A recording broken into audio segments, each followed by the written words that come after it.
Baik, Assalamualaikum warahmatullahi wabarakatuh. Semoga tetap semangat eh, sambil santai untuk menikmati video ini. Jangan lupa rehat sambil ngopi-ngopi ya. Di sini di halaman 5 di bawah figur 3 dijelaskan bahwa it is important to recognize, ya sangat penting untuk memahami bahwa pada energi input yang sama bisa didapatkan dengan beberapa kombinasi antara welding current dan speed. Nah, figur 5 menunjukkan bahwa jika arusnya naik and speed in proportion keep in energy input and fillet well size constant, maka terdapat dihasilkan and increase the penetration. Seperti ditunjukkan pada gambar 5 ini. Gambar 5 itu menunjukkan bahwa besarnya energi input dijaga tetap konstan. Ya, jaga konstan, maka yang terjadi perubahan adalah ampere dan welding speed-nya. Apa yang terjadi? Yang terjadi ketika heat input-nya rendah, kemudian ampere dan kecepatan pengelasan rendah, maka besarnya penetrasi juga kecil. Bandingkan dengan yang paling kanan, yang sebelah kanan. Ini yang sebelah kiri yang paling rendah, kemudian yang sebelah kanan, ya kita lihat ampernya 800, heat inputnya 2,83 kJ per milimeter dengan speed 8,57 mm per second, maka nanti akan menghasilkan penetrasi yang dalam.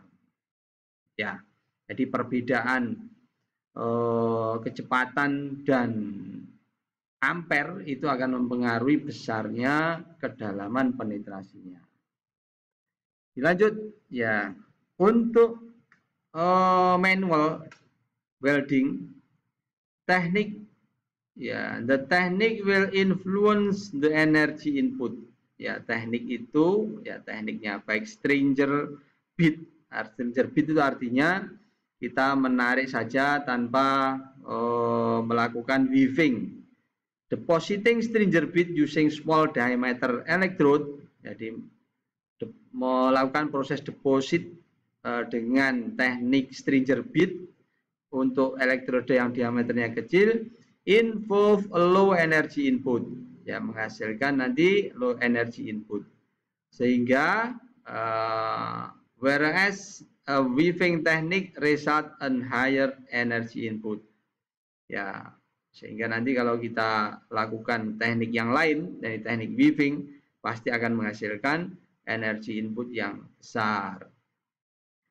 Nah, jika pengelasan dilakukan, ya heat is rapidly conducted away from weld zone into the surrounding plate after the earth has passed. Jadi ketika sudah selesai melakukan pengelasan, maka panas itu akan menjalar dari weld zone itu ke sekitar plat di sekitarnya setelah after the earth has passed, ya segera merambat panasnya itu. The rate at which the weld zone cool, ya laju pendinginannya ini has an important effect on its structure. Ya, laju pendinginan, proses merambatnya panas dari las ke sekitarnya itu nanti akan menyebabkan terjadinya efek pada strukturnya, struktur dari logamnya. Juga akan berakibat pada propertiesnya, juga akan berakibat bisa menyebabkan terjadinya crack. Ya, oke ya, bisa dipahami. Jadi bahwa ketika ada pengelasan, maka panas yang sudah selesai pengelas segera mendingin, merambat ke sekitarnya, di plat dan sebagainya. Laju pendinginannya itu nanti akan berubah, ya akan berefek kepada perubahan struktur, juga perubahan sifatnya, plus juga kemungkinan terjadinya cracking. Kemudian the rate of cooling, laju pendinginannya itu in a given material, ya pada setiap material itu tergantung pada hal-hal berikut. Di sini disebutkan 3 major factor, sama penulisnya ditambahi ya 1 sehingga menjadi 4. Ya tulisannya 3 tapi di situ ditambahkan jadi 1 menjadi 4. Apa itu? Ya cooling rate itu dipengaruhi oleh 1 heat input, ya to the weld, ya heat input yang diberikan kepada logam yang dilas. Nah, yaitu energi input di time the efficiency.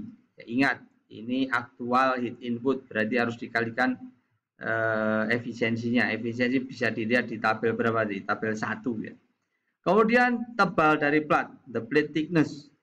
Yang ketiga, initial temperature of the plate. Misalkan ada preheat or in the past temperature, itu nanti juga akan mempengaruhi laju pendinginannya. Yang terakhir di sini ditambahi sama penulisnya chemical composition of material atau plate chemistry, ya. Nah, di sini disebutkan di penjelasannya itu increasing the heat input will reduce cooling rate. Ya, kalau heat inputnya semakin naik, maka cooling rate akan turun. Ya, the weld will take longer to cool. Jadi logam lasnya itu akan memiliki waktu yang lama untuk mendingin. For thick plate, ya untuk plat yang tebal, cooling rate is inversely proportional to the heat input. Ya, artinya tebal plat itu memiliki ya kebalikan dengan untuk plat yang tebal, cooling rate-nya itu berbanding terbalik dengan heat input.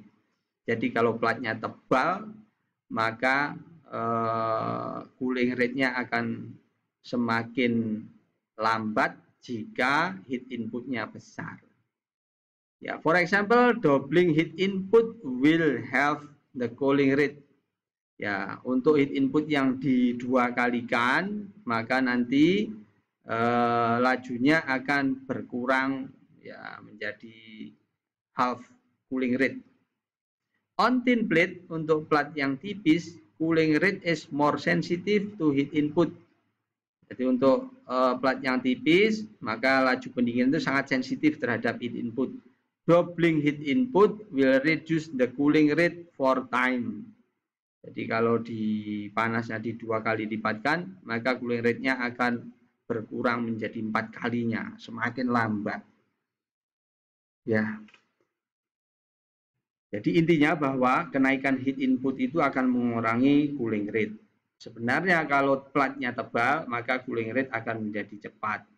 Kalau plat tebal, heat inputnya besar, maka laju pendinginnya juga akan berkurang. Berkurangnya berapa? Di situ disebutkan inversely, ya heat input will halve the cooling rate, half. Ya. Kemudian berikutnya, for given heat input cooling rate increase as the thickness increase. Seperti ditunjukkan pada gambar 6. Ya, gambar 6 ini menunjukkan ya increasing cooling rate with thickness. Misalkan thickness-nya 10, cooling rate-nya bisa dilihat di sana. 20 semakin besar.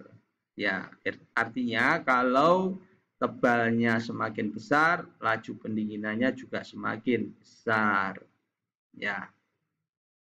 Nah, di halaman berikutnya ada penjelasan di sini. Ya, beyond a certain thickness, the cooling rate become virtually independent of the thickness, and any plate in this ring may be considered as thick.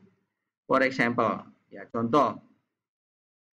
Ya, nanti ada kalanya plat itu digolongkan menjadi tebal dan tipis. Contoh di sini, cooling rate for energy input 1,7 kilojoule per milimeter pada tebal 100 akan memiliki ya will be the same as that on 50. Artinya heat input 1,7 itu akan sama ya pada plat 100 dan plat 50. karena grafiknya sudah mulai konstan. 150 juga 1,7, ya sana 100 juga 1,7. In the ring where the plate is considered thin, ya jika pada ring di mana plate-nya itu dikategorikan tipis, cooling rate depend on the square of thickness. Ya. Jadi cooling rate-nya itu tergantung pada square of thickness, thickness kuadrat. Ya. Misalkan pada 1,7 heat input at 12 will cool for time as quickly as 6 mm plate. Jadi laju pendinginannya di tebal 12 itu 4 kali lebih besar, lebih cepat dibanding pada 6 mm. Misalkan 6 di sini. Ya, misalkan 2, 12 bisa jadi berapa itu? 8 misalkan. Ya, di sini disebutkan 12 ya dan 6. Itu akan memiliki nilai kecepatan pendinginan yang besarnya ya square of thickness.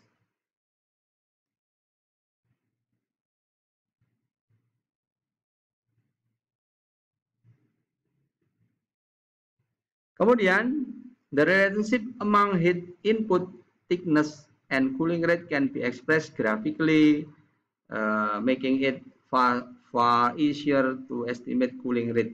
Figur 7. Ya, figur 7. Nah, ini figur 7. Nanti akan saya jelaskan di figur 7. Kita lihat hitung-hitungannya dulu. Ya. The diagram include the effect of preheat, yeah, which also tend to reduce the cooling rate. Yeah. Notice that the bottom left scale energy input for submerged arcs and simply calculate from volt, ampere, and speed. The efficiency factor already put in the curve. The cooling rate is measured at 540 derajat Celcius. Nah, kemudian express in Celsius per second. Contoh di sini, ya. A weld made submerged air welding pada tebal 12 dengan menggunakan kondisi berikut.